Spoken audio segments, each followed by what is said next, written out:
Boom! What's going on, Investomaniacs? Your boy Nat Redder here.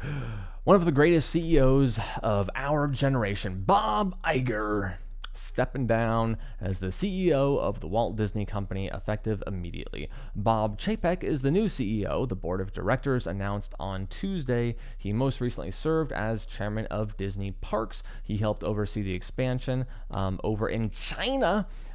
He also oversaw the expansion of Disney Cruise Lines. Before that, he was working in consumer products. He was running that segment that actually doesn't exist anymore. And then before that, he was running their home entertainment division. He's been with the company for over 20 years. Iger has assumed the role of executive chairman and will direct the company's creative endeavors. Iger will stay on at Disney through the end of his contract, which is at the end of 2021, so that's almost 2 years away. Now, I will say that I personally am a little surprised that Bob Iger is stepping down, because it wasn't that long ago that his contract got extended again through the end of 2021, and it's so far away. I really wasn't expecting him to step down that quickly after the contract renegotiation or extension, and so far away from the end of it, almost 2 years, stepping down into kind of more of an advisor role.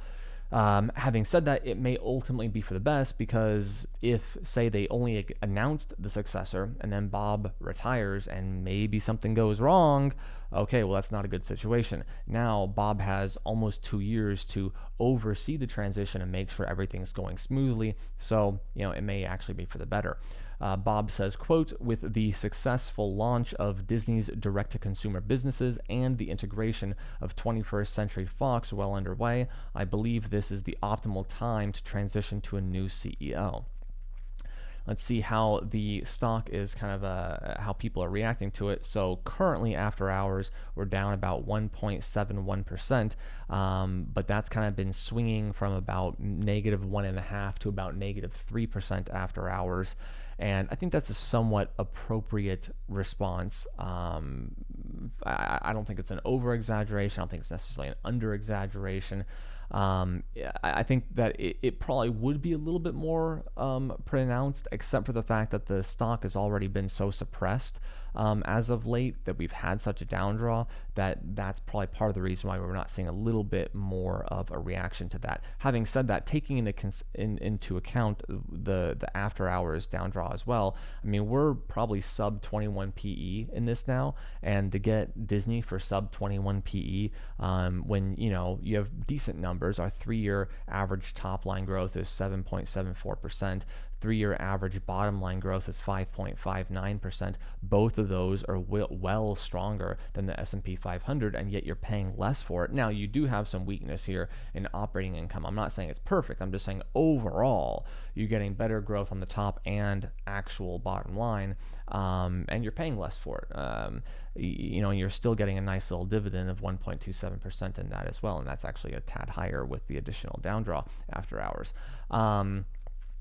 So I like it from a valuation standpoint quite a bit right here. Having said that, additionally, I mean, just looking kind of at the chart and the information we can derive from that. So right now we're somewhere around 125 after hours, and this is cheaper than we could have bought the stock anywhere in roughly the past 11 months.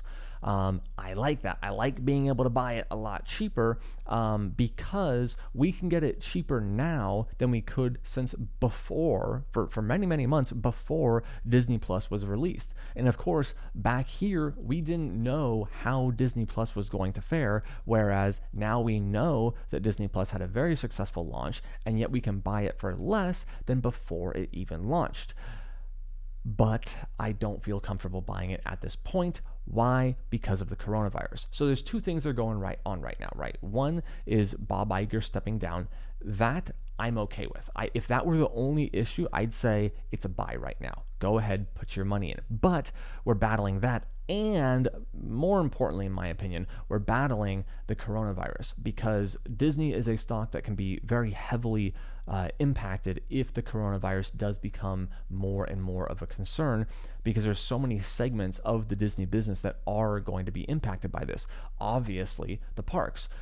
As as or if the coronavirus continues to grow, less and less people are going to want to be in crowded parks where people are flying from all over the world and being put into this little area, right? So it's going to negatively impact the parks. It's going to negatively impact the cruise line, and it's going to negatively impact movie theaters. And that's another, I mean, obviously, maybe in the future, Disney Plus will be super duper good, but at this moment, they're getting their revenue from the movie theaters, not from Disney Plus. So that's a lot of potential negative impact that we could see if the coronavirus does end up becoming something more significant.